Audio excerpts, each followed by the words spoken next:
Role-Playing Public Radio, and this is episode 46. PvP is tearing us apart. So, in interest of group cohesion, I shall not say anything about the announcer voice this time. Okay. All right, let's move on then. We've got that was hard. Guests. Yeah, it was. God it was damn. so hard. So we have two guests with us here, Dan and Cody here. To which shall I pass the mic first? But first off, before we get started on that, RJ, don't let them talk yet. Well, I already recorded a segment with RJ talking about the new features of the RPPR forums and some of our new support for the RPPR community to play online tabletop games over Skype, play-by-post, IRC, all that fun stuff. So we'll take a listen to that right now, and then we'll be back in a second. So, all right, and we have RJ with us to talk about the RPPR forums, specifically our new play-by-post section. So, RJ, why don't you go ahead and tell us about all the new improvements for the forums? Okay. Hi, again, I'm RJ. You're starting to see me in some of the actual play-by-post, things. What's going on is that we're creating a sort of new play-by-post arena. There has been a play-by-post arena, but it was been a little anemic by certain standards in terms of everyone was kind of in the same boat and everyone was in the same page. And I have been a long time play-by-post gamer. I was on a site called groovygamers.com, which was very similar to what I have set up right now. It was very active for 3 or 4 years. It literally had hundreds of games active on it at all time, and I was a moderator there for over a year. So what I'm trying to do is bring a little of that here, but with the sort of the RPPR flavor to it. So I'm sure you guys have noticed the changes by now, that now we have 2 subcategories under the RPG section and the Role-Playing Public Radio podcast section and the General Chaos section, and that's the Play-by-Post Arena, which is a place where we can talk about play-by-post as well as recruit for games, and then there's going to be a section of recruitment archives so that once, for example, you've recruited for a game, and so that's not taking up space and cluttering up space, we'll just kick that over to the archives. And then under that, we have active games. Right now, we have it separated by types of games, and then under that, each individual game will get its own child board and space. We're looking at possibly adjusting that. There may be some adjustments that come to that in the near future, but for right now, the setup that we've got is if you were running a Dungeons & Dragons game, and let's say Clockwork Joe is running a Dungeons & Dragons game, New World Play-by-Post, you would click on Dungeons & Dragons 4E, and then there'd be a couple of different child boards, and you'd see the one that it said Clockwork Joe's, New World Order, blah, blah, blah, blah, blah. So then you click on that, and there you would be. Now, what we're going to do is we're going to give you guys some tools, and I'm going to be talking and posting more about this in the forums in the future. But what'll end up happening is once you've gotten your recruitment underway and you are happy with it, then you can either PM myself or any of the other moderators who will just kick that PM over to me. And what I will do is I will create for you that child board. And so far, the only working example up is in the other RPGs and miscellaneous, and that's a Dresden Files game, which you can go take a look at if you want. And there is a thread in the recruitment board, child board, called Campaign Forum Requests. If you'll go in there, it's very explicit about how to ask for that. And so what you would do is you would follow the posting directions there. Give me the game name and then the system that it's under and a little description and any child boards you might need. And you might be thinking, why do I need child boards of child boards? Well, think of the top level, the game name description as sort of your main hub, and then each of those little child boards as areas to sort of separate things. I found after years and years of this that it makes more sense to have like a separate area for out-of-character stuff and a separate area for any bookkeeping type stuff, character sheets, things of that nature. And you can separate that however you want. And then one area that is all the in-character stuff. And so what we're also going to do above and beyond that is each of you will have not administrative privileges, mind you, but moderator level privileges just over your unique child board. And what that'll allow you to do is you'll be able to go in and move threads around. Let's say you're the kind of person that's super organized, and so one of your child boards on your forum is an archive section. So you're only having a couple of threads active in your in-character area. Well, when those threads are closed or when you're done with them, you can move them into the archives. Or if someone accidentally posts something around so that you're not bugging us and it's taken days to get done, you can just go ahead and do that yourself. And how you would do that is when you were logged in, you could just modify that post and move it to someplace that it needed to move to. It's very, very easy to do. But then the other thing that we want to do is sort of bring this sense of community to it. I've been a little lax on it. I do have a lot on my plate at the moment in real life, so to speak. But we're going to be posting some discussions on what makes for good play-by-post versus what makes for good tabletop, what the differences are, how to run a play-by-post game. I've actually been talking to some old friends of mine, longtime play-by-posters as well, and they're going to write some articles for us.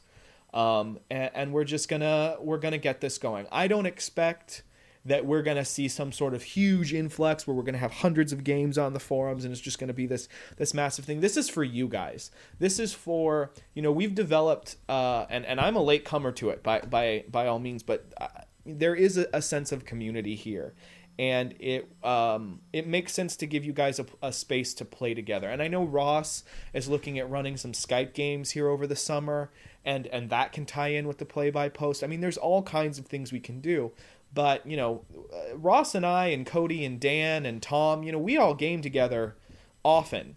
But we'd like to game with you just as much, and we'd like you guys to game with one another just as much. So that's especially Order 66. I don't know. Especially Order 66.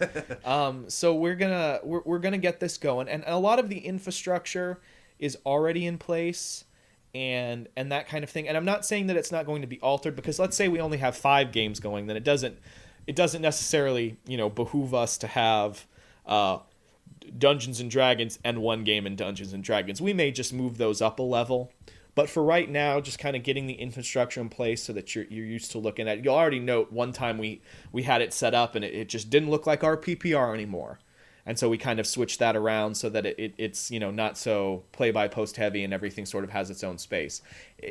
So those kinds of gross structural changes may take place, but the main purpose is giving a little place for everything and making sure that it doesn't spiral out of control. And if you guys have any questions, please feel to start some threads in the play-by-post area under resources and templates. For those of you, I know there's like a Rogue Trader game going on. If you guys would like to move to a new, more permanent, expansive home, you guys are free to do so. The regular play-by-post thread can continue just as it does, but if you want to run a more separate game where you guys have control over these kinds of things, that's what this is all about. This is about giving you guys those kinds of tools. Talking about social contract. This is our social contract with right. you. So I'm sure there are other kinds of questions and things of that, but this is just State of the Union address, so to speak, on this aspect. The process is very simple. We're starting to get some templates and stuff posted, and there's recruitment post guidelines. Just follow those. I've been extremely impressed with how everyone has glommed onto that, and the response that you guys have given. It looks great. And then once your recruitment has progressed to the point where you're ready to start, creating a game, then make a forum request, and I will try and be on top of that within 24 to 48 hours at the most. And if this does spiral into a thing where we've got 15 or 20 games, then maybe we can take a look at making someone else Right. have some of these privileges. I'm about ready to the point in terms of how I've got this set up where I'm going to step back from my, as promised, gross administrator,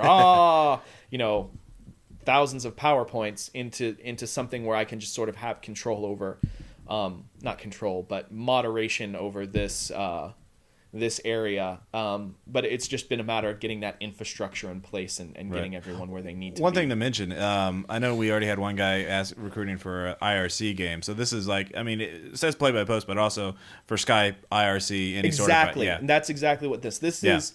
Maybe play by post isn't the right word for it. Maybe it's, online. It's RPPR. Online tabletop. And that's what that's what we're trying to do. Yeah. I myself, I've got all this. I'm physically moving to a new house in a week. Right. And then I'm going on vacation a week after that. So I'm a little under the wire in trying to get this down. And then we've got a game going that's just, smashed through my expectations and already in 100 posts inside of 24 hours, which is unheard of. The Groovy Gamers website, had hundreds of people active on it and hundreds of game active, and the kind of response on that game would be at the height of this other website considered ginormous. So I can already tell that this is going to be awesome because you guys have already responded in that sort of way.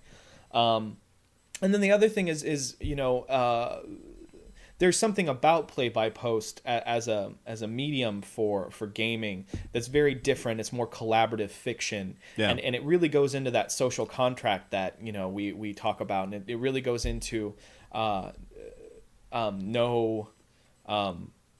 sometimes no role playing is better than good role playing, but given that you're not at a table and you're not having to make split second decisions, you can take time to think about what you want to say and add in as much or as little detail as you want.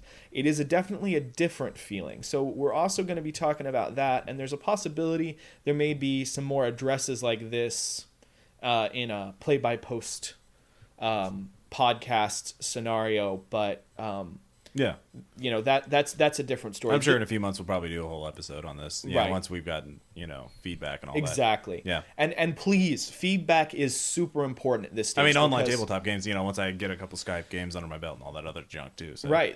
This is, like I said, this is for you guys. So if there's something that's not working or there's something that you want to change or let us know and we'll open it up.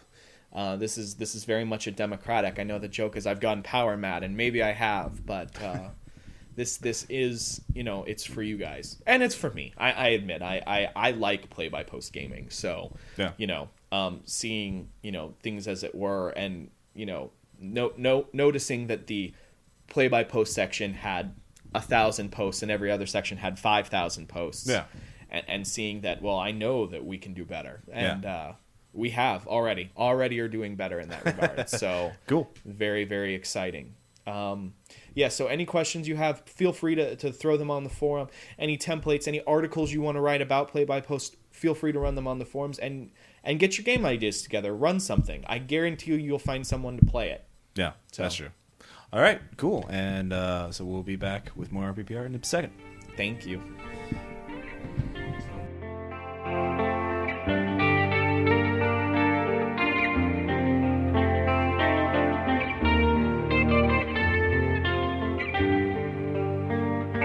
All right, and we're back. So I know you guys didn't listen to it, but it was RJ and I talking about mostly RJ. I will pass it over to that. Dan. Yeah. So Dan, here's Ross. RJ's You clearly having spoken before you could say yes, anything. Okay.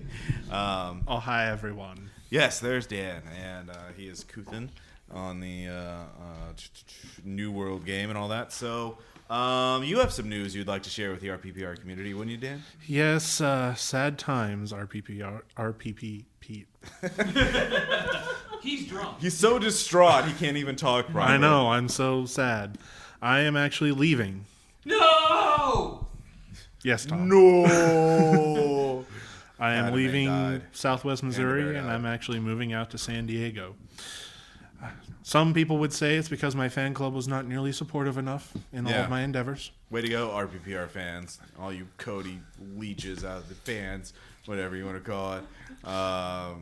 You just driven Dan away. You just tore him apart. You all tore me apart. So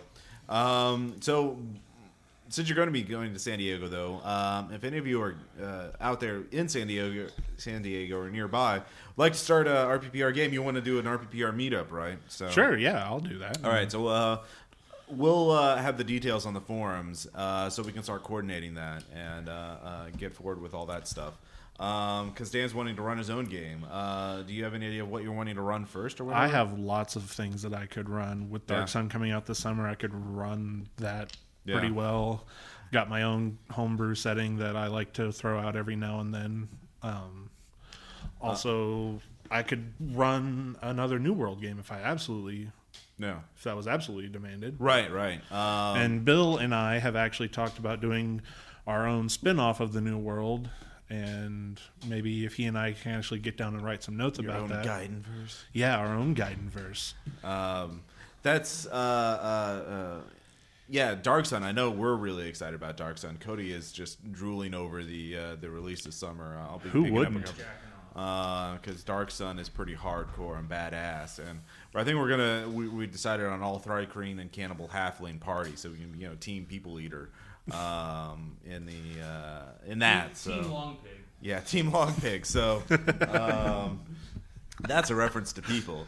If you're saying you're eating long pig, you're eating people. That's the joke there. And that reference was for you, Patrick. Yeah, was all Patrick for was you. the only one who got that in the Massanai Lothotep campaign. Yeah, the anecdote was a ghoul said, "Yeah, get me some long pig, and I'll give you the information you want." Everyone was like, "What the hell's that?" Patrick was like, "You son of a bitch." And speaking of the Masks game, yeah, that's a pretty good segue, isn't it? Well, yeah. The topic for this is mostly about adversarial gaming. We're going to be talking, and this sort of came to mind when we had some issues come up recently in the New World campaign, trying to integrate RJ's character into the game. Long term, we're also going to be talking about long-term campaigns, the differences between them Ross? and a normal one. So, I think we forgot to introduce someone at the table here. Oh, okay. Well, there, Cody, if you could move your little Sonic cup there. It's not a big deal. I wasn't upset or anything. Yeah. So. No, I'm fine. It's fine. No, well, hell, I'll take one. I'm getting up for it. Hold on. Bromance. There's a bromance there. Yes. It was everything I imagined. A total bear hug. Oh, beautiful. Had a bear swarm hug. Yeah. I don't know what that means. I like the bear swarm guys are just fine. It's just like take that other podcast. The bear swarm guys decided not to play a baseball game with us, and so I don't know how I feel about them now. Well, you were wanting to use that weird statistics game. No, actually, like I looked it over, and it's essentially like fantasy baseball. It's not like we're gonna have to like make up our own like baseball RPG or something like that. So, or just use Wushu or something like that. Yeah, exactly. So something, just anything, but we really need a good baseball game, like a baseball crossover podcast game. I think that'd be the funniest thing ever. Oh wow! But and it's summertime, so we have to do it. And, it's because we're nerds. We can't actually. No, we can't go out and do it. No, God no. So, but I wanted to say on the topic of fan clubs, I want to say hi to all of my people in my fan club. We're up to, I think, 33 pages now. And as RJ says, Dan's flipping me off. As RJ says, yeah, you have 33 pages, but like half of those posts are yours. And so I don't care, though. I like responding to my fans. Yeah. Thank you very much. But yeah, that's about all I got right now. Okay. So I'm spent. I'm looking out for you, man. I'll make sure you're recognized. So we're talking about adversarial gaming long-term campaigns. Oh yeah, and I can't wait for Dark Sun. Yeah, Dark Sun will be tight. We'll get it at Gen Con and bring it back and run that shit. The New World campaign should be totally finished by the time Dark Sun comes. Right. Hopefully by the time I leave. Maybe. We'll see. Maybe Kuthin just dies early. Maybe he pulls a Michael and it's like, whoa, and then blows up. So lost spoilers. Ross, if you Yeah. kill Kuthin, the fans are going to get very upset. No, If Kuthin ever dies, yeah, I know that'll be right? the end of the campaign. Yeah, we could never recover for something like that. Ooh, what were we meaning? You'll find out. I mean, in if Kuthin 2012. died, that would probably tear the entire group apart, and we would probably blame someone that would be lawful good in the group, or we would blame someone that was new to the group that wasn't paying attention to the scenario at the time. Say, Cody, I'm going to need your assistance on this next line here, but you kill this character, that's the chicken way out. Are you? Thank you. Just another reminder that The Room is one of the greatest achievements in cinema history, and you should all see The Room, directed and starring Tommy Wiseau. Produced and written. And produced. Probably catered by Tommy Wiseau. I wouldn't want to eat any food that he's touched. Or been in his presence, yeah, really. Pretty much. That is a filthy man. So, adversarial gaming. Now, this sort of came up through the New World campaign where RJ joined the game late in the campaign, and he made a character who's basically Lowcrag, who was a New World barbarian and leader of a tribe, and had his own agenda and everything. And normally, I'm fine with I give players a free reign in that, but it just caused a lot of problems because one, the players didn't have any realistic way to trust him to have him join in on the reindeer games, and two, there were a lot of misunderstandings because RJ didn't understand any of the plots that were going on. It says, why every time we meet somebody they hate you for what you've done or to them, yet somehow you're still trying to make allies with them. Yeah. So it brought up a lot of, and the players here were very good, about trying to integrate them and metagaming a little to let that happen, but it's just adversarial gaming seems to be a very common and also hearing from other people on the forums and fans asking for advice.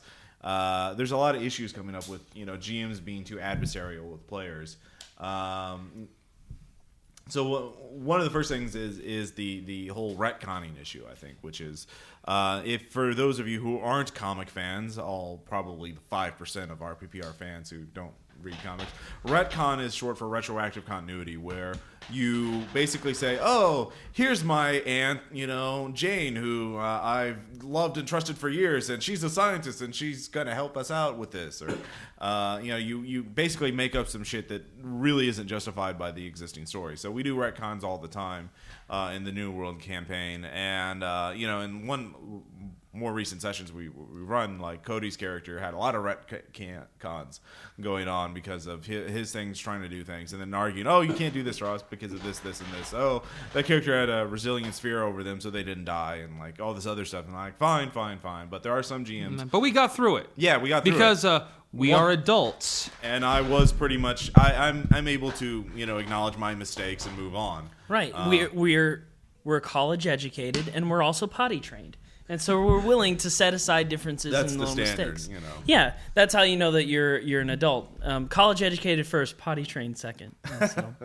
But yeah, I mean, it was a very, I felt adversarial night because the two, I had some things I wanted to do, and Ross kind of had his other things that he wanted done, and so it was sort of. I left really angry, and I ended up calling my wife and yelling at her for a little bit about it. But and that's not a joke, wow. That's real. But again, 2 days later, it was like, that's a fucking game. Who cares? It's not a big deal. So I think that's a good point. Is that have some time to cool off. I'm amazed that the New World almost broke up a marriage. My God, that's powerful. No, they yell at each other all the time. It's like, hey, how are you? How was your day? Oh, that's just fucking great. I'm not being sarcastic, No. I mean, and also that session. Oh wait, I'm sorry. That's someone else. Sorry. That session in particular, that Cody, your character kind of just went off and did his own thing, and so when you came up and started having all of these issues where the ret cannon was necessary, the rest of us were sitting there going, how do we okay. Yeah. I mean, that's true. But again, you just cool off and you realize it's a game and you can step back from it. A lot of people can't do that, it seems like, judging from the sort of, requests for advice and stuff like that we get. on the forums and in email. So yeah, I mean, one. I think one of the problems that we haven't discussed yet is the fact that people get so wrapped up in their characters because you've invested a lot of time creating them and developing backstory and caring about a character, and then suddenly, and you have ideas and plot arcs and motivation for them and things. And when someone else's story comes in conflict with that, or if the GM's ideas, I mean, not saying that a GM like that you were wrong or anything like that, because you weren't. I mean, you had your own ideas for those characters, and then whenever another character comes along and tries to disrupt all of that, that's what really causes like real conflicts and things, and not just like, oh, that's good gaming. It's like it causes like some fucking like people get mad at each other conflicts and stuff like that, and so. But yeah, I mean, it's a very real issue. So I mean, the main thing is that people, you want to do everyone gets the idea of what they want to do in the game. I have my story that I want to get done, and every player has their own little agenda that they want to do. And whenever you can't fulfill that, it raises some frustration. And the question is, how do you deal with that? And what I do is I'm pretty permissive as a GM. I let players try a lot of shit. I'm not like one to I usually allow you to do whatever you can think of, and let the dice decide if it succeeds or not. But Dan, you were talking about how you've heard of GMs who just hate, or players who said like the idea of retconning something or going back on a ruling, if the GM is wrong or a player is wrong or something like that. So yeah, but first, in response to an earlier comment, I like to say that it's not always referred to as cooperative storytelling, but rather collaborative storytelling. That's true. That's a good point. People aren't always going to get along, and so you guys have done episodes about conflict resolution and how to handle it on the table, and so if you can try to just shove it under the table until after the game and after you have a chance to cool down and talk about it, because maybe 2 days later you really don't care because it's just a game, and you're willing to move on, or because if you try to hash out problems right there, that's gonna, unless it's like a rules specific issue that's very important for the sake of everything ever. But anyway, onwards to Ross's question. I've actually, when I first started running 4th Ed, I had a player that joined up and was interested in 4th Ed, and I hadn't played with this individual before, but it was a friend of a friend wanting to get my 5-ish players together. And one of the things that he and I would discuss was just our differences in DMing styles. He was very much the kind of DM that if a druid and forgot to say, oh, I'm leaving the city, I'm summoning my animal companion out of the forest before we move on to the next town, and that player made it to the next town and wanted to use his animal companion, he as the DM would go, well, you never asked to have him follow you, so your animal companion is sitting outside the city where you told him to stay. And how that just wasn't my style. I didn't think that was right. I think that in that specific instance, a druid would actually want his lifelong companion at his side. Yeah. I mean, and just minor forgiven. The ultimate extension of that is like, if you're being a type of GM who only allows specifically what the players do, say not reasonable assumptions about what their basic actions, you'd be like, players forget, oh, you didn't say you're breathing again, or you didn't say you're taking a crap, so your character suffocates while his bowels explode as they're packed up with 40 pounds of shit. You just shower every PC takes out another 2d6 damage as intestines and bones in fortitude saves for everywhere. all. Yeah, exactly. So and we don't want to see that. That happens too often in games, enough as it is. So and to be honest, I've done pulled things like that too, where I say, oh, you didn't say you were going to do that. So, but in those cases, it was more of a, like, I only rarely do it, only in cases like when the players, didn't seem like they would be, like there's a difference in what I would think was reasonable and what the player thinks is reasonable. And also, just the times that I've seen you do stuff like that, it's usually because you're trying to make the story a little bit more interesting. Yeah. Trying to up the ante on the drama a little bit. Yeah. And that's forgivable. But in things like, well, all you guys said was that you broke camp. Your fighter didn't your fighter Yeah. didn't say he put his plate mail on, so the dragon eats him whole. Right. But if So- you know, the exception would be like if you're trying to break camp and then works attack, then I could say, well, your characters were in a hurry and you retreated from the camp, so you didn't grab everything or whatever. So I mean, there are exceptions. So like, what did you grab? And then the question, what? Well, I would have grabbed that, of course, the item we actually turns out we needed. Obviously I would have grabbed that or something like that. So that's sometimes where you have to be rat cannon. So Yes, or of course, or else merely. Well, as a master thief, I would have crawled on my hands and knees, Yes. searching every square inch for traps. yes, Thank you, gamers. The Gamers is a good movie too, so you should watch that. It's very funny, and they have subtitles in Latin. So they do. Yeah, I have the DVD. We can watch it. It's only 45 minutes. Anyway, That's how Ross rolls. exactly. So in general, though, you should be more forgiving. I think GMs need to be pretty forgiving with retcons when it's reasonable. Not when. And the thing for my the sort of litmus is the. What are the consequences of allowing the retcon? Like the animal companion, like, oh, you didn't say you were having your animal companion. So if you allow the retcon, the druid has the animal companion, which is, a base power of the class. Like that's not too unreasonable to assume that, that's like, oh my God, he's going to break the game by having one of his basic class powers available to him, Well, also, depending on how you build your third ed encounters, if a druid is actually power playing his class, then his animal companion is almost as powerful as a fighter. Yeah. So that essentially is another party member. Yeah. And so that may have tweaked your way you were balancing the encounters. And one of my biggest complaints against third ed was that encounter calculations and experience calculations were a massive pain of math. But that's just me. Well, to be honest, actually, I had my biggest complaint with D&D in general is this idea that you have to have multiple fights before you rest, and that just it slows the game time, the campaign time so slow because you have to. Each fight is going to be at least an hour usually. You even third or fourth ed fights take a while to process.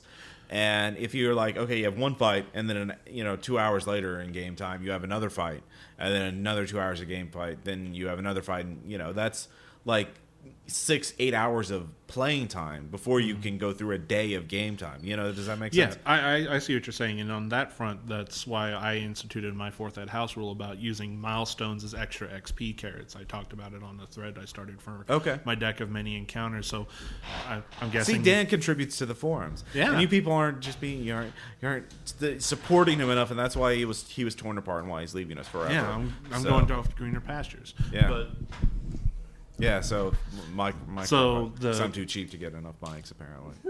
Yeah, I'm just a horrible person. pretty much. So yeah, it's fourth ed. If you want to ramp up the amount of XP your party gets, just give them bonus XP each time they hit a milestone, and then your party wants to continue fighting if that's what they want to do for their XP, or they go into storytelling encounters, in which case you give them XP for that as well. Right. If you're wanting to run XP by the numbers, which Yeah. I don't, because I just like, you level up. I know. I've never noticed that. Sarcasm. But I mean, the other thing, even in fourth ed, you have the difference between an encounter and daily powers, which since I do like one fight per session usually, then that's just kind of like, oh, well, we're not going to have another fight today, so I blow all the daily powers. Do. So Yeah, most of that's still kind of it's like antagonism to the GM or to the GM. Yeah. But what about I've had players at each other's throats before too. Okay, yeah, that's another part of it. I mean, the bigger part I would think of adversarial game is player versus player, PvP conflict, which comes up all the time. Like again with RJ in the New World campaign, because of his character had his own agenda, the other players the Water Barons had no reason to trust him.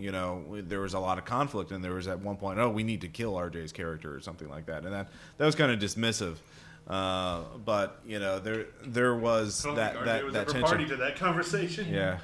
Well, I mean, his character I think RJ knew about that. Yeah, well, yeah, his character flat out threatened to kill me. Yeah. Yeah, exactly. I mean, like RJ, like Lowcrack, like if you do this, I will kill you, sort of thing. And he was a striker who was pretty well min-max, so he probably could have. Yes, he probably definitely could have. With a barbarian. Yeah. Oh, that's min-maxing with the training wheels on. Oh, okay. I don't know. So, well, I mean, what are your experiences with player versus player conflict? Well, that mainly happened back in the the dark times between high school and this group. Okay. Back when I was with, yes, when In the long ago time. like Sean was in this group, Okay. and this is Dan, not you, Dan. Yeah. This was another Dan I knew. Yeah, we have to specify this. This Yes. is Evil Dan. Inferior No, Dan. more like inferiority complex. Okay, yeah. Dan. And Sean and him never quite got along ever since one time when Daniel went up behind him in high school and grabbed him from behind around the throat. Yeah, that's not cool. That's That's how I make all of my friends. Yeah, ever since then. have totally killed you if I was Solid Snake. And Sean But I've sworn never to kill to my you knew, sensei. you knew Sean. yeah. He had tolerance for a lot of things, Yeah. but he was really easy to reach his limit. Yeah. And the thing is, we gamed together for like 2 years, and every single session I could just feel it between them. Yeah. And it was even worse when someone else was running the game, because as a GM in that group, the person running the game has the authority of I'm running this game. Right. But when it's 2 players, it got a lot more difficult, and it would take nothing just to send one of them off the edge. Yeah. So it was and the other group, the rest of the group, it was a delicate balancing act to make sure one did not do something that would piss the other off. Right. I mean, I know. I mean, this has come up in several of the campaigns that I've run too, where like players like, oh, should we kill this hostage or not? Like in Mass and I or Lothotep, should we kill? Or the any game retard Daniel's or in, so any game that Aaron's in. not? Yeah. Yeah, there will be no killing of the hostage. That's true. Aaron's G1 morality is such that we cannot, players cannot do anything bad. Or, he was a little inconsistent, I think, in the Wushu game I ran, the League of 1988, where at the end he was pointing guns at Gordon Gekko and other people. So, how do you guys deal with it? How do you deal with Aaron doing shit like that? As an example. Well, with Aaron, I think I sort of called him out on it, in the game. Where I'm like, well, but he still tried to justify it. Is like, well, I'm not shooting him. But you won't let us torture somebody, but you're willing to like threaten maximum force on someone. As a GM, I had 2 players that during my He-Man campaign. I hate that I bring up the He-Man campaign every time I'm here, but I don't really I haven't really DM'd much more than those. Yeah. Yeah, and it was a badass campaign too. I should run another He-Man campaign. Even better. That's it. Dark Sun He-Man. We're on it. It can be done. I could do it. I could definitely do it. I don't know. Anyway. Dark Sun will have probably rules for like dying of thirst in the desert. Right. That's not very He-Man. No, yeah, but this is a post-apocalyptic like Eternia where It's in like Eternia already. so yeah, well exactly, and see that was the campaign setting for my He-Man game, is that Skeletor won, He-Man's gone, and all this. Anyway, the point is that I had 2 players. I had 2 players that one of them was I don't know if I've mentioned her or not. Jessica, have I mentioned her at all? I think so. Maybe once or twice. Well, she was kind of a rough player, a bad player, as you might say. And she and I as I've said before, she doesn't like to play alignment, and so she was lawful good the first time, and she could never play lawful good because she always wanted to do like terrible things. And so I made all the characters evil. It's like, okay, everyone on the team can be evil. You can do terrible things. I don't care. It's fine. And she decided to play lawful good. And suddenly, anytime something bad happened, like anytime like these people that are marauders and murderers and like they fight for Evelyn and stuff like that, she's like, oh, I won't kill these people. They're innocents, And that came in direct conflict with someone that liked to play evil. And the 2 of them fought all the time. They argued all the time, and it drove me nuts. And I finally got to the point where I was like, all right, fine. It's like, as a GM, I'm going to finally kind of set it to where the 2 of them are going to have to face off against each other. And so eventually we get to the point where at the end of this one game, they both end up in this arena and they've been chosen to fight one another, and we ended it there. And I was like, all right, and so the next game comes around and the two of them are supposed to fight it out, and then they're like, no, we will not fight one another. I'm like, you've hated each other this entire time. This is your chance to kill each other or fight or do something. And they didn't. They chose the chicken shit. So that actually brings up sort of another aspect of adversarial gaming, which is like the GM story. You're wanting to do one thing, have the players fight, and the players choose nothing. So how do you I've heard of game. It's very common in games where the GM story is the only story allowed. Like players' agenda, they're what they want to do. Fuck that. It's what the GM and so in that situation, did you allow the players to peacefully resolve it or fight their way out together? What I ended up doing is that because it was supposed to be like a Roman gladiator-esque situation. Yeah. It was oh, you aren't going to fight, well, we will make you fight, and then send out the hordes of whatever I had sent after them to fight them, and so they fought off all of these other things together, and so it allowed them to bond, and after that they were less against each other, but it provided a bonding experience, but that's not what I was wanting. I was wanting them to, but you allowed it to happen. Oh yeah, but I let it happen, of course. Yeah, Yeah. Because again, that's where they wanted to take it, so that's where we took it. So yeah, and it still makes for a good story. And going back to how players deal with other players and things is that once, I think that. Even though, I guess I don't want to spoil anything from New World. I'll be very vague about it. Tom does something, and it fits with Tom's character, but it just so happens that the rest of us weren't very happy with it. I think I know what you're talking about. And it ends up causing... Because there's so many instances. But this was the big one where Tom did something that he wasn't, that we were like, oh, you should not have done that. And I was really, really mad. And at first, it pissed me off. It really pissed me off. But well, I guess not really pissed me off. Not like Ross pissed me off 2 weeks ago. But it still made me mad. And but I think at the end of it though, I thought to myself, I realized that for the sake of the story, Tom played his character fine. It's not like he did anything out of character. No, it's well established at this point. Yeah. And then the other thing too is that it ended up making for really great drama and making a great story. And so, we took what a player has done and then we turned it around and tried to build off of that. And in the end, it worked out really well, and it actually couldn't have gone better this way. Yeah. We rolled both the punches. Yeah, and so that's why I really enjoyed, that conflict. At the time, I was pissed off, but I still enjoy it.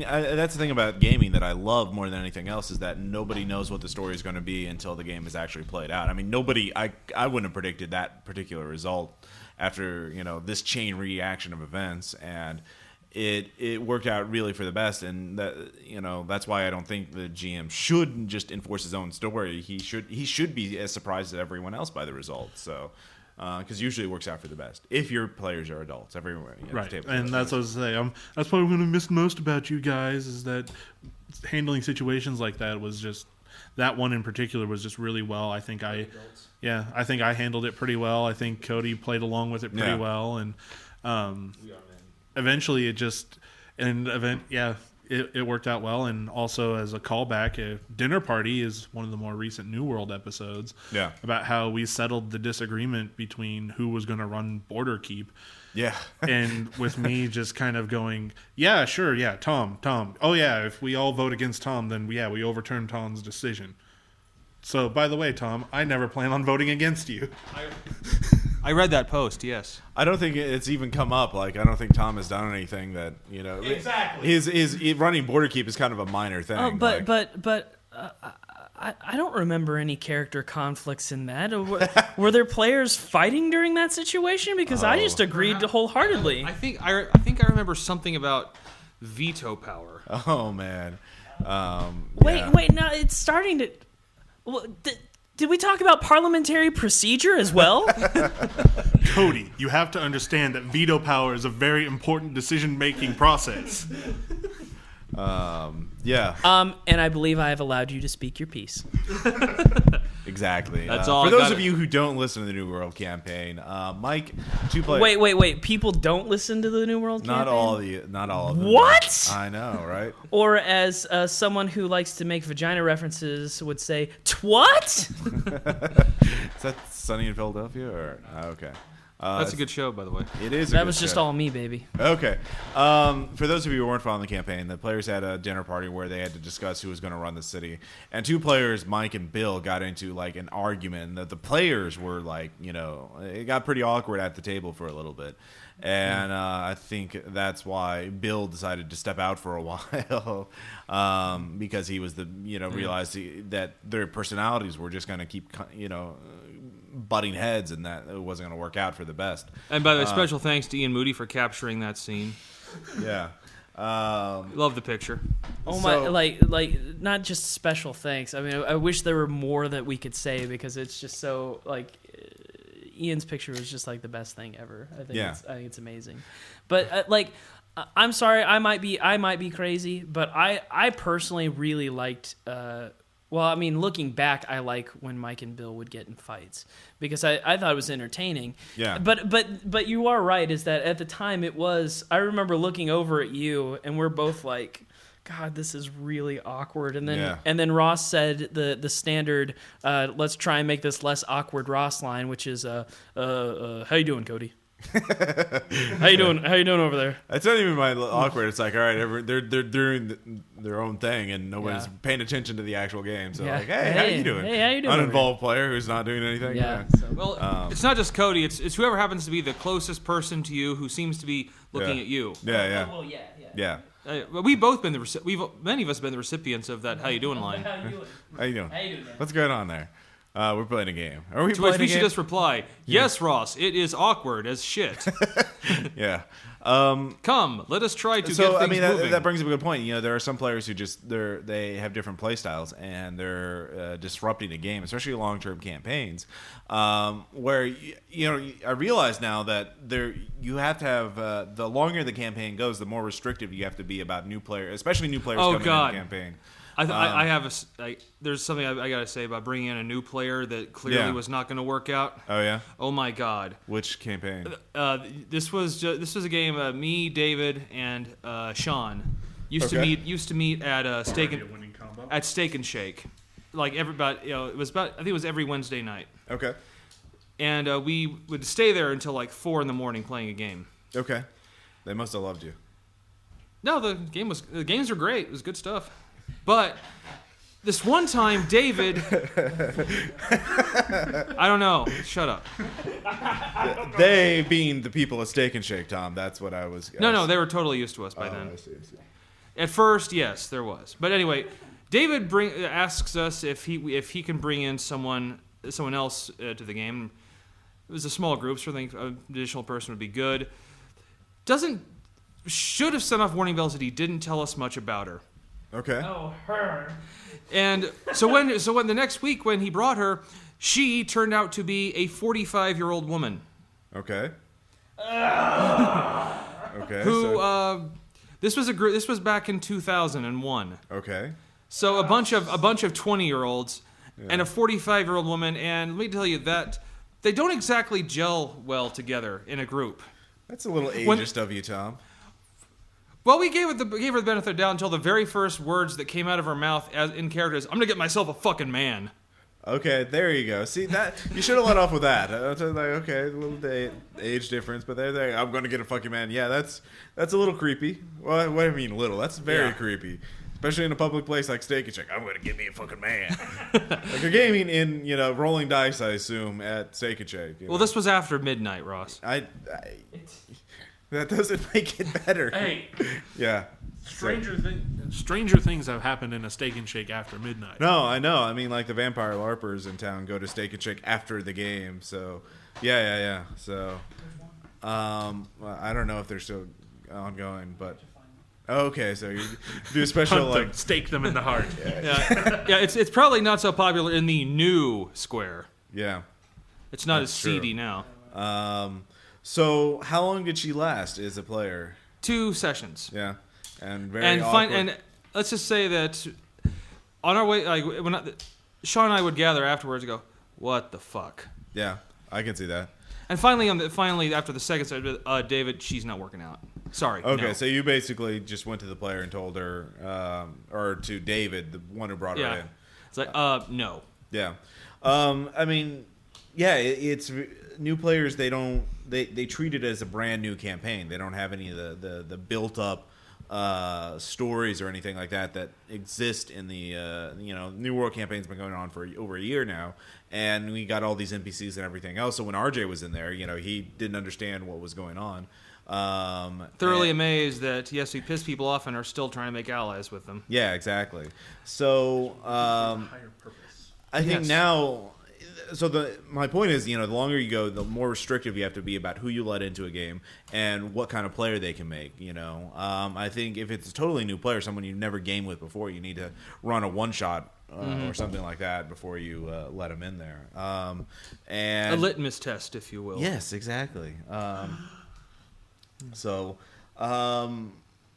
it's just very disruptive. Litmus So. testing is wrong when you're talking about whether or not to include people in a group. Because when you have a player who fucks up, sometimes the GM will go over too far and be like, "No, you can't do this. You can't do this. You can only do the one thing." I mean, Dan, you were talking earlier about GMs who shut down all the players' abilities and everything. Well, I had to actually consider doing that myself as a GM a few times, but especially in D&D, because I mean, what's the easiest way to shut down a 3.5 rogue?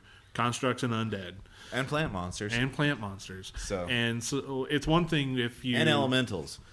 Really, there's a fucking lot of monsters that ignore sneak attacks. Is what I'm getting at. right, but the basic thing is that if that's all you throw against your party and no one bothered to tell the guy that wanted to play the rogue that, then what have you done? Yeah. But if you're playing through the game and your rogue starts outshining the rest of the party, then okay, well, we're just going to start doing this so that the rogue gets all upset because he's done everything he could to use his sneak attack abilities and along those lines, or it's just or just having ranged or flying characters versus your level 5 squad, and the fighter just kind of sits there and goes, well, I wait to see if someone comes within range. Oh, I throw a javelin. Can I throw a javelin?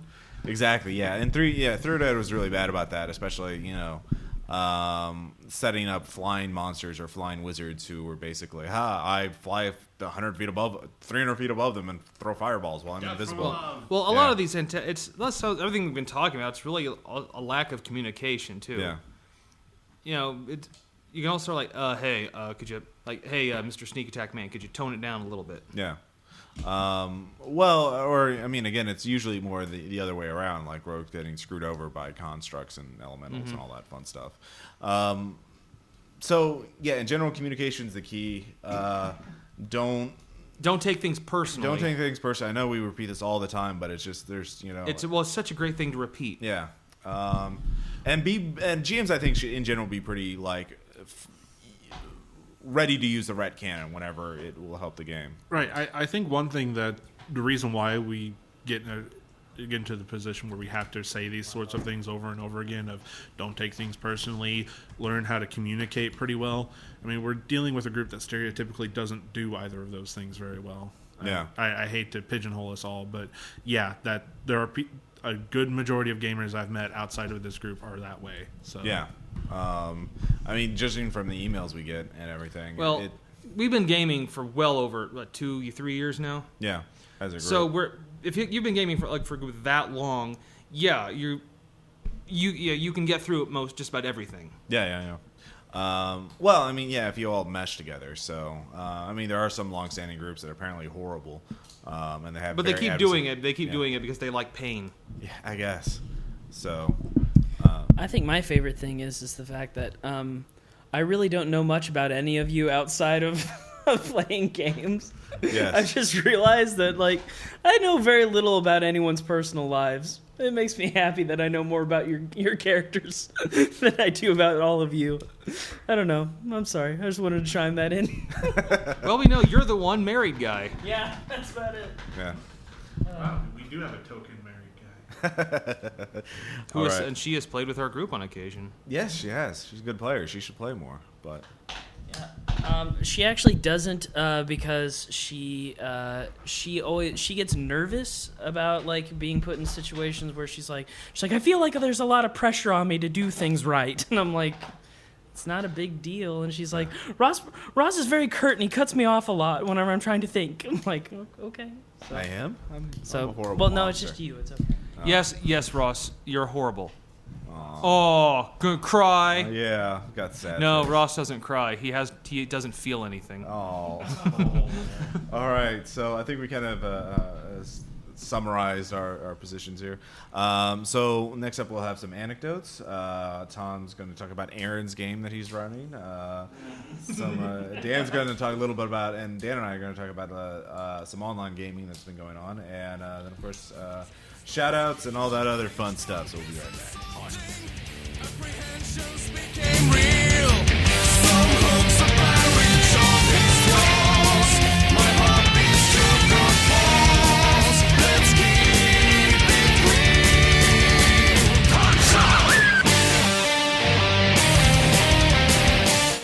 real. All right, so we're going to do shout outs first because that is the usual thing. So I will give one first. The RPPR Steam group. Steam, of course, is the program Valve puts out for video games, online computer games. So I'm on it now, and there's a bunch of other RPPR fans. So if you're playing Team Fortress 2, Left 4 Dead 2, you can. And if Ross is on it, it must be cool. Exactly. Actually, last week we played a really great Left 4 Dead 2 versus game with nothing but me, RJ, and RPPR fans, and it was awesome because I won. I was on the winning team, and no, it was. Thanks for being on the winning team. And violence was had, and much laughter was had. And I used the announcer voice, which really pisses RJ off for some reason. So Then do it more. Exactly. Do it more. Do it more. So I still have yet to understand why so many people get upset at an announcer voice. exactly, it's a soothing thing. It's a soothing, calming experience that all can enjoy. So Cody, you had. I think you're full of a shit. shout out. Hey, everybody. Exactly. We're back to the countdown. I'm Casey Casey. I'm Casey Kasem. I slather mayonnaise all over my junk. Anyway, yeah, two shout outs. First is Vertigo Comics Joe the Barbarian. It's by Grant Morrison, who I don't know if you've heard of him or not, but he's like the most famous person in the world. And Except yeah, if you count Scottish comic book writers, right, of Scottish comic book writers, it's him and like Mark Miller. 3 others. Yeah. But anyway, Grant's Joe the Barbarian is really, really good. It's sort of it's in the same vein as like Chronicles of Narnia, I guess, if you want to throw it in there. But it's really, really cool, and it's about a diabetic kid that goes into like diabetic shock, but his diabetic shock ends up taking him to a fantasy world, and so it's really So cool. instead of a closet, it's a diabetic shock. Yeah, essentially. But it's really, really well done, and the art's fantastic too. Yeah. And the other one that I want to give it a shout out for, this isn't so much a great thing as just being someone from the Sega Genesis 90s generation. I don't know if anybody's played Rocket Knight Adventures, but that game was really, really cool. But they've come out with a new download for it. I know it's on PS3. I don't know if it's on Xbox Live, but I'm assuming that it is. And it's not like the best game in the entire world, but I mean, it's a possum with a jetpack, and he's a knight and shit like that, and it's really fun. And so, Is it steampunk? Not necessarily. Kind of, I guess you could throw it in there. He's got goggles, so yeah, he's steampunk. Yeah. There. So. Goggles is steampunk. Yeah, goggles. That's and all you jetpacks. need for steampunk. Yeah, Yeah. essentially. But yeah, I Crazy recommend. glue some gears on something. And Yeah, I recommend at least downloading the demo and just playing the demo because that's what I do. So it's All really right. fun. I've got another downloadable game, The Hidden, which is a Half-Life 2 mod. One person, it's a multiplayer mod. One person is basically the Predator, only he has a couple pipe bombs and a big knife that he can instantly kill the other players. All the other players are guys with guns, commando team trying to kill the Hidden. And so it's a really fun mod, especially if you're playing with people you know, and the Hidden can actually move the dead bodies of players around and pin them to walls so you can crucify them and shit like that. And it's actually, so it's like, haha, I'm screwing with your head. And so you see a body being dragged around by an invisible monster. Like, kill it now. and it's fun. Although it's not fun when you're playing with people from the internet who are much better than you. Then it's not fun because those guys fucking suck. I'm talking to you, Silent Kill. Fuck you, random internet players better than us. God. Yeah, So, thank you. That's very nice, Ross. Yeah, fuck that guy. Yeah. Using a weird font on his name, so it looks all weird. Sorry. Yeah. I have one too, actually. Yeah. It's a video I found. Hollywood Video has shut down Yes. in our area, and I got this for $4. Battlefield Baseball. Battlefield Baseball. Is that the Japanese movie? Yeah, Yeah. yeah.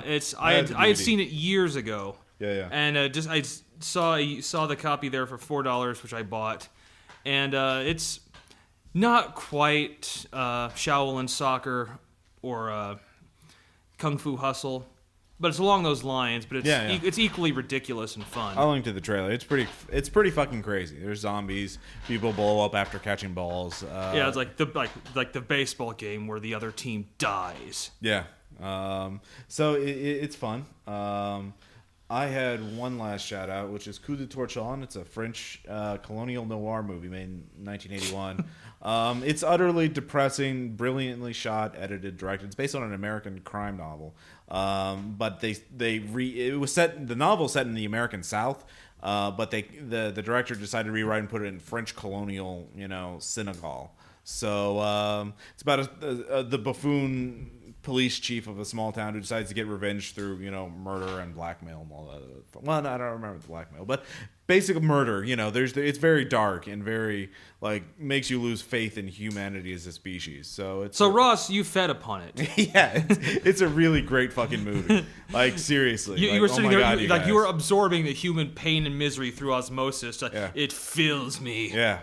And it's such a dark movie, but it's shot in this brilliant, very brightly lit, sunlit town. Everything is very bright and it looks almost nice, and and then it's these people are utter bastards. It's bright, so you can see the crimson splatter upon the ground. Something like that. So Dan, you had one too. Well, yes, I did, and because I'm our group's, I guess we've got our token married guy and. Okay. Good Cody's job, measuring Cody. himself. Cody is measuring himself with. So new rule is not to put a tape measure on the table that players can fool with. So yeah, good job, Cody. Yeah. How tall are you, Cody? About 67 inches. 67 inches. So 5'7". 5'7". All right. 5'7". 5'7". Oh my God. That's how tall Hitler was. You heard it Tom here would first. know that. That's another thing. I know we're gonna do a shout out, but goddamn, Tom, stop knowing. The guy who assassinated Archduke Ferdinand in World War What? I know that. I'm sorry for having knowledge. It's always just I know names of assassins. That's not creepy. Anyways, Dan. Well, you heard it here first, folks. Cody is Hitler. We proved it by height. So, anyways, players. The shout out. Yeah. My shout out, because I guess I'm our token fourth ed whore. I'm going to give a shout out to the Player's Strategy Guide that Wizards of the Coast published. Yes, very good to have on hand as a DM if you're thinking that you're going to have to coach new players. It's got a lot of good general knowledge, some tools to help someone go, well, what do I play? And help them figure out what would fit their personality and play style. It's got it's got advice on how to, as a player, spot a bad game and just. Do you remember any of that advice off the top of your head? Just go along. A lot of the stuff that we've also talked about, and things like if you're getting into a situation where you try to adapt to the story and the DM says, no, I'm doing it this way and you need to follow along with what I say. And also just advice of how do you identify yourself? Are you a talker? Are you a slayer? Are you just a guy that sits in the background and watches the game and you like being involved? That sort of thing. See, that advice is terrible. I would think the first rule will be if the first thing a player says is I look for a fucking man, then that's your key to know that's a bad game. I mean, that's just God. No, seriously. No, that sounds like good advice. Yeah, and also it does have some crunchy bits of how to build a character that has ridiculously high social skills and how to build a character that can teleport instead of walk. Okay. Although I will say that I read that section and I'm pretty certain I did it better. Okay. So fuck all y'all. So it's average min maxing, not Yeah, so exceptional min maxing. people It's shouldn't not be masterwork min maxing. Yeah, so GM shouldn't be afraid of it if you see one of your players reading it, because really there are better ways if you have access. Yeah, it's the to one. It's the one compendium. book that has the art from the Penny Arcade guys. Right. So thank you, Tom. Tom just took the measuring tape away from Cody. Yes. But he did it in a polite and cordial manner. So. What's the best way to get the tape? Did anyone else have any other shout outs, or can we move on to the anecdotes? I guess we can move on to the anecdotes. Okay. If that's what you wanted to do, Ross. Well, I thought you were going to talk about that one store closing, but that's kind of petty, or what? Nothing. No, I thought you were going to talk about Dragon's Lair or whatever. Oh, Yeah. Also, I'm sorry, I forgot about that. There's a sad news for Southwest Missouri. Well, people that live in Springfield, I guess. I don't think people in the general Southwest Missouri area were going to care, but Springfield listeners or Nixie listeners, our fair city is now down to only 8 comic book stores. we lost one. Yeah, and it's going to be replaced soon, though, so thank God, I guess. But Dragon's Lair has gone out of business. We're going to miss them. We're going to miss the way they used to talk shit about my wife's store. We're going to miss the fact that their 4th Ed guy didn't really like 4th Ed. Let's see, what else? What else can we miss about them? I know Aaron will miss them because Aaron got into a very heated argument with me before the Wushu game about it. But yeah, in all fairness, we do like Hat Mike. I don't know anything other than Mike except that he wears a hat. But I like Hat Mike. Hat Mike has always been nice to me. But the owner can eat a dick because he's always been a jerk. That's why every we bring time Cody on for that maturity and sophistication. Yeah, but The Truman Capote of his time. Thank Gore you. Vidal. I'm sorry. But he it's funny because he actually went into Vintage Stock and applied for a job there. And they were hiring like part-time people, and someone said, "Oh, well, we are hiring part-time." And he said, "I'm looking for something a little bit bigger than that." And they're like, "Excuse me?" He's like, I really am looking for like a management position." Well, why do you want a management position? So you can go and ruin another store? Yeah, exactly. Fuckler. That's not the best. Yeah, the guy that owns Dragon's Lair came in and asked for a job at Vintage, so... but anyway. That's chutzpah, ladies and Yeah. gentlemen. That's chutzpah. Yeah. If you don't know what that word means, look it up. Yeah. That's balls. Yeah. It's a Jewish word, so it's spelled differently than how it sounds. Yeah. So, and I'm not going to spell it for you. Because But the thing that just amazes me is like it really is sort of a I don't know if anybody else watched wrestling in the late 90s, early 2000s when WCW went out of business and Eric Bischoff went and started working for Vince McMahon in real life. It's sort of what they were trying to go for in my mind in that one. So, Okay. So all you wrestling fans out there, hopefully you caught on to that joke. But just so you know, chutzpah starts with a C. I know, and there's a Z in there too. Yeah, there is. So good Anyway. luck with figuring out how to spell that word. I think that's it for the shout out. So why don't we talk about the anecdotes? Well, I am just wanting to reinforce the idea because Cody brought it up. Okay. And because I was not there done to with Dragon's Lair, apparently. So. Yeah. Okay. If this just goes as general advice for anybody that's going to try to do any kind of organized event, make sure the person running your organized event likes the event that you're trying to run, or at least doesn't admit to hating it to the people that are there to participate. And isn't doing it just for store credit or Yeah. benefits or whatever. So Yeah. Try to make sure that your people that are doing your events have a little bit of passion for what's going on, other than passionate hate. But True. That's all I got. Yeah. So when we talk about the anecdotes, we got a couple. First off, Tom is going to talk about a game Aaron ran last night in preparation for his Well, running. it was Friday. It was the game he ran Friday. Yeah. So whatever. He just ran. He just ran. Of course, you know about the ransom that will be coming after the Codex of War. Yeah. that is totally going to be going on. But I'm getting Aaron as much just practice time and just GMing games before we start this as I can. Right. And he's running Mutants and Masterminds, system he really likes and actually knows. Mostly. Mutants and Masterminds is okay. I prefer Wild Talents. I know you would, Ross. Thank you. Mutants and Masterminds says if you basically that your skill in the system makes you a much more effective player, and so player characters. So the players have wildly varying actual abilities, even though they're supposed to start at the same level of power.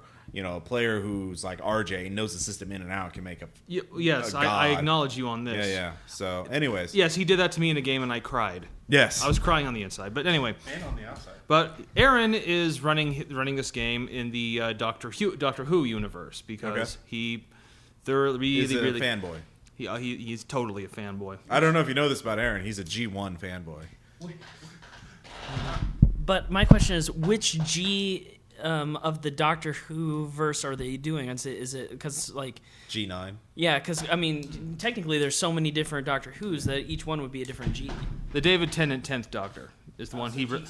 G10. He's a G10 Doctor Okay. Who player. I was off by one. So so if I may go ahead and just critique him right off the bat. All right. I think You didn't record the game, did you? No, he is not comfortable with that yet. Oh. So no. We'll have to break that habit. Oh, No. It's as part of the ransom. He will do it as if it's part of the ransom. He Yeah. said that. Okay, good. But this time, he knows how to put together a good story. Yeah. I will give him that. However, It's a G3 story. well, yes, and I admit, as several people on the forums have put on it, his saying "it's like," yeah, he does that when he's nervous. So as you can imagine, when he runs a game, that comes out a lot. I can't imagine being nervous in a game. I mean, like, I'm just Well, chillaxing. that to me is the primary problem Yeah. of Aaron running I stuff. haven't thought about Aaron that can wait till after we're Okay. done. Give Okay. him more margaritas. Yeah, Aaron's thing, the biggest problem he has is confidence. Yeah. He'll run it. It's like you can just tell he's second guessing every decision he makes as a GM. You can in his eyes every time he says something like okay, or he does a plot point. You can tell he's going, "Is that a good one? Am I doing this right? Oh, I did. Is that the right role to make for have them make?" And when it's over, he stops and then looks at us with just entreaty in his eyes, just like, "Did you enjoy it? Was it good? boy? Was I a good boy? Like, did I please you? Did I please you, master?" Yeah. And of course, we say, "Yes, we had fun." That's like, are you sure you really did? Like, where to go? No, we're lying. You fucking suck. That was the worst experience of my life. Worse even than my wisdom teeth extraction. It's worse than that time in Nam when I stepped on a landmine. But you're a I Highlander, died. Ross. Yeah. But what you mentioned something before the show that he tied it into that you didn't bring up yet. Yes, thank you. I haven't gotten there yet. I was giving him a quick general style right. critique. Now I will say what made this one interesting is it's running off Doctor Who, but he threw in a bit of another show that he likes Yeah. and has a major fanboy hard-on for. Biker Mice from Mars? I wish it was that. No, that would have been interesting. Yeah. Well, actually, SWAT Cats would be a very good guess. He does have a major fanboy hard-on for that, too. Honestly, what nerdy show that he doesn't have a fanboy hard on for, or a fanboy on for? I don't know. But this one in exactly. particular was Quantum Leap. Okay. Yeah, it was interesting. Wouldn't Quantum Leap be kind of pointless when you have Doctor Who hanging around? It's like, hi. Well, I this have is a TARDIS. this is I'll TARDIS this is it the away. Dr. Sam Beckett after the series ended, where he can pretty much he's part of the time stream now. It can go anywhere he wants, whenever he wants. Okay. So yeah, exactly. How is Quantum Leap? And gonna it be any involved help when you have Russians. Doctor- It involved Russians trying to change the time stream too. But you have Doctor Who. Why do you need Quantum Leap?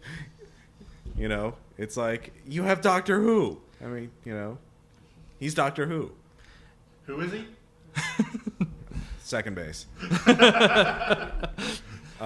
So anyway, yeah, that's anyway. So how did the main thing is find out. Okay, well, It was a good game. I will say, we had fun. Yeah. I am sure if he was doing it with any group that weren't his friends, Hostile strangers. Yeah, just hostile strangers. I'll say that. Fine. Yeah, that's good. I don't think he would. For those of you, we watched the riff tracks of The Room yesterday, and there's a line in The Room where it says, "Oh, Lisa, you're so smart. You invited all my friends. What a good plan to this party. What good thinking." And the mic chimes in, "Yeah, that's much better than your plan to invite hostile strangers to the party." So let's go back to that. Anyways. But yeah, since we're his friends and we are familiar with both of them, Yeah. we had fun, and I really think he has the capacity to do that, to run a game Right. and do it well. Right. If he can just get over his own insecurity about it, Okay. Which is I'm sure will be thoroughly tested when he's here running Call of Cthulhu for me. for you And Cody. and me and Yeah. Jason, hopefully. Yeah. All right. Anyway, so what were you gonna say, Dan? Well, just referencing, I didn't quite put it together that Aaron goes through his it's like stammering when he's incredibly nervous. And so just so Aaron doesn't feel like that we just dog on him all the time, going to actually mention that I've been in quite a few games with Aaron recently. I've also seen Aaron interact with very attractive women recently. Yeah. And Aaron stammered a lot less while talking to the attractive girl than he did while gaming. That's true. And Yeah, Ross- we went to a hookah bar the other week, and Aaron showed up. So yeah. Ross, you were there. You yeah. could rate. She was fairly attractive. No, she said that. Yeah, she was, and she said that Aaron talked very efficiently. So, and she meant it as a compliment. And Yeah. she's kind of a granola. As the only married guy here, Yeah. she didn't mean that as a compliment. Oh, she was being nice. She was. Yeah, At least she was nice enough to She be was polite. being nice in that, like, you're my little brother kind of way. Yeah. Oh yeah. No, she was she was like one of the employees' girlfriends. He was talking efficiently. That's like the worst. Well, she was a very granola kind of like in tune with the Earth Mother and all that kind of vibe. So, But it was just one of those things that, Aaron, you can do this. It's fine. You just got to cut back and relax, because that's what it seemed like. He was nervous, but you could tell that he was like, okay, I'm just rolling with this, and I'm going to branch out a little, and it worked. So it's fine. You'll survive, maybe. Yeah, but yeah, and he's been gaming for like 8 years yeah, as a player. right, He's run some stuff, but he was running high school games essentially. right. Yeah, those okay. So I also think it's that if he'd also been regularly GMing in the subsequent 8 years, I think he'd be a lot less nervous. Right. But that's essentially what he's got to work on if he's going to do this. So system-wise, and also I think he's really going to have to run a game where he is willing to kill a player should the dice fall that way. Yeah, no, I'm sure Cody and I will test that. I mean, we will. I read the book. I read the book again. I go into the dark where I heard the screaming, so I chase after. Oh, I dropped my flashlight. That's okay. I should also tell you, I think he thoroughly believes that he's most nervous about running the game with you, Ross. Oh, yes. Because he has it in his mind that you are the elitist gamer that like I'm like, Aaron, that was just terrible. That was just. I'll give him an honest critique. I'm not gonna be an asshole about it, but I will point out whatever weaknesses, should they arise, show up. I'll admit, But I will admit I will compliment any strengths or good points too. So I'll admit that I was a little nervous whenever I was running the Gaidenverse games, just because I was like, oh, I haven't really run games for any of you guys before, but it was fun. I mean, I like the. I'm sure I must have thrown you a curveball when I was so adamant about preventing the guy from getting the magic item. yeah, no, but that was okay though. Yeah. I had fun running that. I mean, Yeah. it was good. Hopefully, it'll get posted at some point. Oh, it will. It's just again like 20 after the mine apocalypse or whatever. So But there'll be nothing but trust else to us, do. should the ransom succeed? No, Judge, wink, wink, say no more. We will record several sessions of him running Call of Cthulhu, Yeah. and they will be put up immediately, won't they, Ross? Yeah. No, I will. So the people who contribute get this. Yes. So if you want to hear Aaron run some Call of Cthulhu, and yeah. and we'll also have the full critique session afterwards. That's true. So let's move on now. We're talking a little bit about in anecdotes online. At the beginning of the thing, we had RJ talking about the online gaming, tabletop gaming. Now, Dan and I just had some experience with that a little bit. Dan, you were talking about how your normal. You playing a game that Johnny runs. Yes. So go ahead and talk about that. John and his wife Katie host a game over at their house, and John is the DM, and the group's kind of gone off and on with players fading in and out, and my work schedule during the week is completely horrible, and so sometimes I have to randomly cancel. So one of the things John has done is that he essentially started a Google document saying, this is what we're going to do this week since we missed the game, and just essentially was a document open for anybody to edit so that throughout the week, as we had time, we could actually talk about what we're doing in the diplomatic proceedings. And all I can say is I didn't contribute as much as I probably should, so I can't relate a whole lot as to what the experience was like, but I thought it was a great idea. I'd probably use it in the future. Using it to complement. I mean, we should start updating the New World Wiki more. So I'll stick you that thread so you guys, you fans out there especially. One of the things I've always wanted to do is if I ever got a chance to start a long-term campaign, wink wink nudge nudge, San Diego listeners, is to get a wiki set up so that we could keep track of the own story, and that because I'm pretty terrible at forgetting plot points and making unlike me I Superman levels of retconning necessary. So there's that. But it was a very interesting, unique experience, and part of the other reason why I didn't contribute as much is although my character has the highest charisma, he also has the lowest diplomacy. So it balances out. He's just mediocre. Well, no, he's a dwarf. Oh, okay. He's a dwarf with 16 in charisma. Is he a sorcerer? No. Oh, okay. Artificer. Oh, okay. So that I could use magic device like whoa. Okay, that makes sense. So Google Documents allows collaborative editing, so multiple, even at the same time. So that's a really cool use for it. Now I actually, as I mentioned, reward for the Codex Award contributors. I've started to run games over Skype and map tools, online games. So I ran my first one, which is a Delta Green game. I used material from Targets of Opportunity. It took place in New Orleans, where Delta Green was facing a clan of ghouls called the DeMonte clan, and they were bastards. And I ran it for 5 players, including one who was in Britain. And this will be posted on the Nerd Bound podcast, actually. They're fans of RPPR, and they'll post it sooner or later. There's some technical difficulties, people jumping in and out of Skype, having connection problems, everything. But it was really interesting to okay, you're going to meet these people on this bridge over the lake near New Orleans. And it's like a 23-mile, it's an actual bridge, 23 miles long. It's just flat. It's just straight in the middle of, you're on a bridge in the middle of a lake. Imagine trying to get away from there and turn it into a firefight, obviously. And players, I could actually pull up Google Maps so they could actually see where it was and say oh shit, that's a bad place to get into a firefight because there's no cover and there's nowhere to go other than the lake. So I actually killed one player. I rolled a natural critical hit, 1 on a percentile dice, which is about as good. That's best you can get on an attack roll in Call of Cthulhu. With a ghoul with an AK-47 firing a 10-round burst at a player. So given that AK-47s can kill a player in 1 or 2 shots and 7 rounds hit, that player was dead.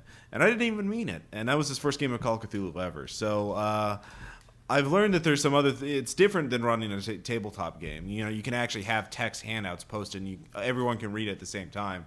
But I actually got material from Scott Glancy. Scott Glancy had 40 pages of material I could use to help promote that. Or front scenario. So I didn't give him all of it, but the player's like, "God damn, I thought I was going to play a game, not read a goddamn game." And so that was interesting. Yeah, exactly.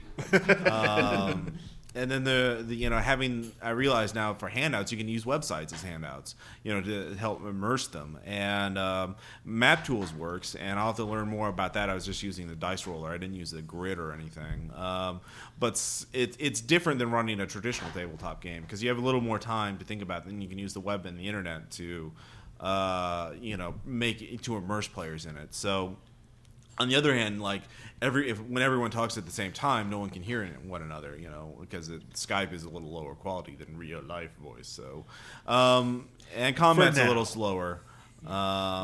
But it's really interesting. I'm probably going to run monsters and other childish things. Oh, by the way, my campaign, Road Trip, is available for playtesting if you want to playtest that shit. Read through it. I've posted on the RPPR forums about that. So yeah, it's really cool. Now we have one last anecdote. This is from... Oh, sorry, go on, Dave. Actually, I have played using map tools in 3.5 D&D with Yeah, Matt ran that. That was actually, we were all meeting together. Or were you in... Yeah, because Bill, myself, and... Was it John and Katie's place? It was at John and Katie's place, and I forget who the third one is, but we were the Halfling brothers and the Halfling sister. Yeah. And we were... Yeah, he was actually using the grid, which was he was cool. using the grid, and I don't know what your experience, what that was, but... I had fun with it. I think it was a bit cumbersome and awkward.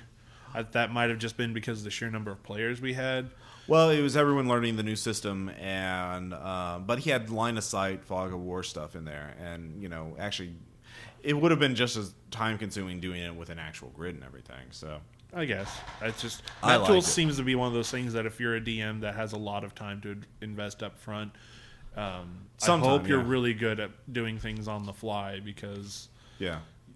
Especially with I couldn't imagine trying to use map tools with this group just as rapidly things can change. Well, you don't need to use everything. You can just use the chat and the dice roller. You don't have to use the map. The map is time consuming. Well, if you're going to do D&D, you're going to need to use the map. Well, to run not effective. New World. You just do dinner party games, where everyone's... Well, then you run one roll. That's better for social interaction. Oh, yeah, that's snap. true. Yeah. Okay. One more anecdote. Yes. This is from GP Olaf. Dear RPPR crew, I'm writing this more as a means of therapy than any other reason. And I know as the constant voices in my head, the dark gods of RPPR will look kindly upon me and strike down the player I'm about to elucidate on. Tell us your problems. Before we go any further examining the appalling qualities of this player, I must point out that he is an extremely nice person, just a shitty player. 3 shitties there. It all began years ago. Me and my regular group were just starting up. We had played a variety of games from AD&D 2nd Edition to Judge Dredd, the RPG, and RuneQuest. At this time, there is a Judge Dredd RPG. I own it. Okay. I got it at Boneheads. I got it at Boneheads. Remember that There's place? a Sailor Moon RPG, of course. There's a Judge Yeah, that's Dredd true. RPG. At the time, he was a perfectly normal player, creating characters that seemed fair enough, and he'd not yet been bitten by the min-maxing bug. Then one day he comes along and said he bought Star Trek, the next generation RPG. He'd never been a GM before, but I figured he was a serious Trekkie and at least knew his stuff. He knew a lot about Star Trek, but nothing about running the game. He allowed 2 of us to create our own characters, but he had pre-made a PC for a 3rd player because he had this totally awesome concept. He just had to let somebody play as. This led to a Vulcan medical officer with no combat capability is all, a human engineer who is only allowed to make his rolls to jerry-rig the ship and nothing else. And his pre-made he had that in all caps, that's why I yelled. And his pre-made character, a human who had been brought up by the Klingons so he can combine the merits of the Klingons and the human with barely any downside. So by the beginning of the game, all the 3 players were pissed off. 2 of us had about 12 GURPS points to build our characters. The others had absolutely no input into his bloodlusting tank character. The game began in the first 10 minutes. We were treated to a great cutscene where our players were almost destroyed by the Romulans and the captain was killed. All this took place in vivid detail with absolutely no possible input from the players. All 3 were contacted by Command, who proceeded to put all 3 of us in command of the ship. All 3.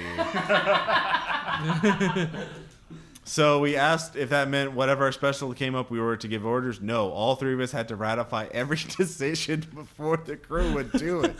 This totally compromised most of the roleplay between the Vulcan and Klingon human after 2 hours because we couldn't bear not doing anything as our ideologies clashed.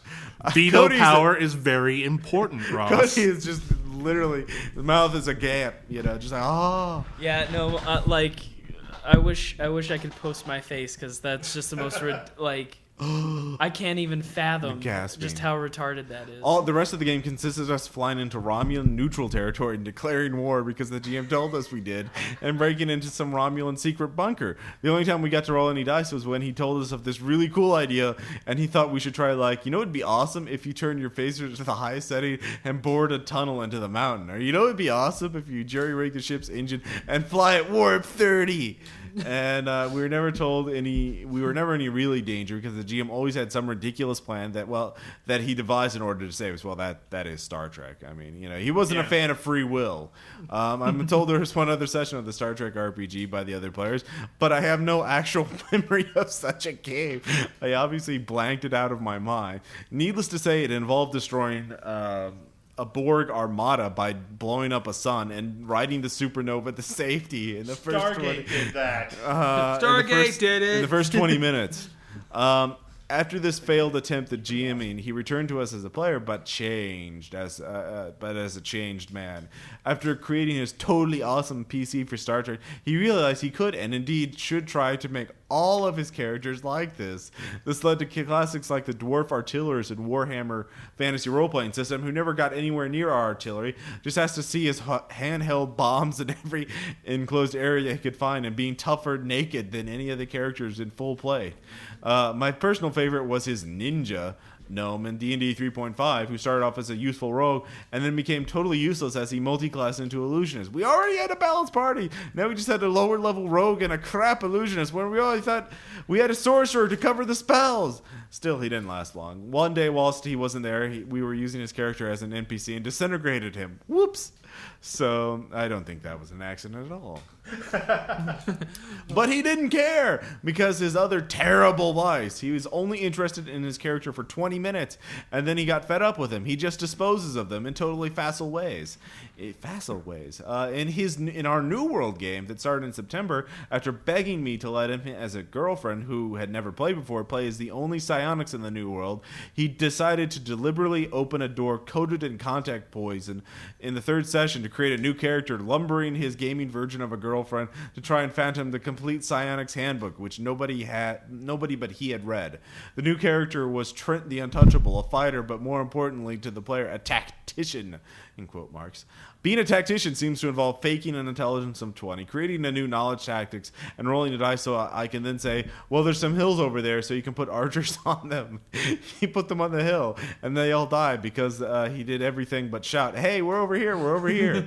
Time moved on, and Trent bought himself a +5 Flaming Burst Keen Bastard Sword and a Wyvern. Yes, he bought a Wyvern, and he had the Dragonborn in the party train it so he could ride it around. And this would all be fine if characters had any idea of any kind of personality, but they're all just a set of numbers of him, preferably numbers that are much higher than everybody else's, because that's the point of gaming, having higher made-up numbers than the other players. That was my little aside. To be fair, though, he did have one character trait that shared by every other single character he'd ever tried. By then, sly, roguing, scheming vampires are silent assassins. They all basically have the same moral code as a paladin. So they're all Aaron.